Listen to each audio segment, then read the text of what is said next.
पैराचेन बनने के लिए कुसामा या पोल्काडॉट पर एक प्रोजेक्ट को एक स्लॉट ऑक्शन जीतना होता है।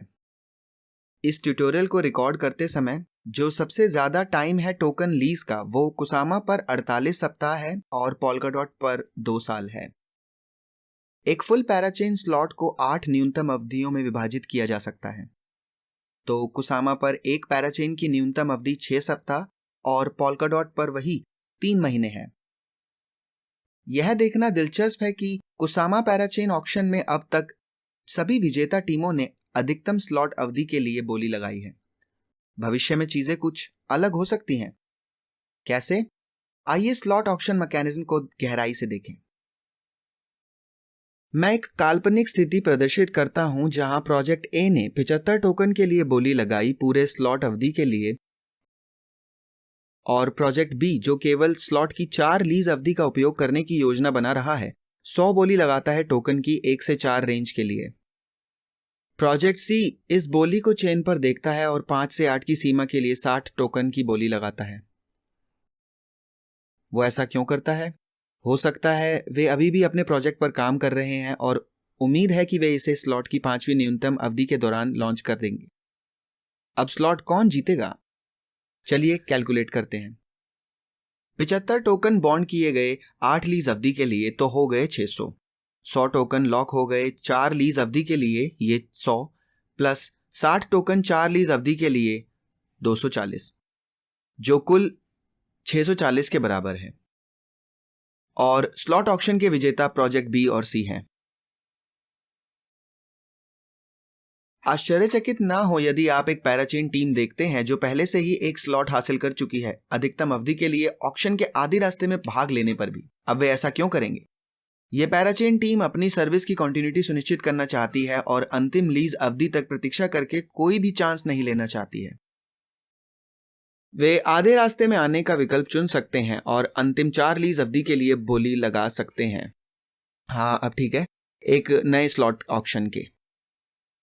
यदि ये टीम बहुत अधिक कंजर्वेटिव है तो वे फुल स्लॉट ऑक्शन जीतने के ठीक बाद अगली लीज अवधि में भी भाग ले सकते हैं और उस अंतिम लीज अवधि के लिए बोली लगा सकते हैं, और फिर हर बार ऐसा कर सकते हैं एक नया स्लॉट ऑक्शन आने पर। यह स्लॉट ऑक्शन सिस्टम सुनिश्चित करता है कि टीम की सारी पूंजी पूरे स्लॉट ड्यूरेशन में ना फंसे। इसके बजाय वे केवल उस लीज अवधि के लिए बोली लगाएंगे जिसमें वे रुचि रखते हैं। यह अन्य टीम्स को शेष लीज अवधि के लिए बोली लगाने देता है जब भी कोई स्लॉट ऑक्शन होता है। यह स्लॉट ऑक्शन सिस्टम यह भी सुनिश्चित करता है कि प्रत्येक प्रोजेक्ट को उनके पैराचेन लीज की निरंतरता के लिए बोली लगाने के कई मौके मिले। पैराचेन टीम्स के बीच एक बहुत ही डायनामिक इंटरप्ले देखेंगे हम निकट भविष्य में ऑक्शन के दौरान।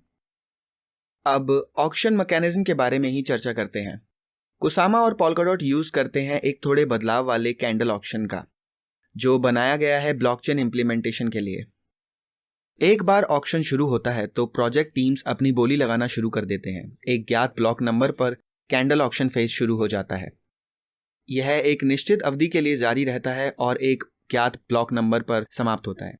इस अवधि के भीतर प्रोजेक्ट्स अपनी बोलियों को अपडेट भी कर सकते हैं।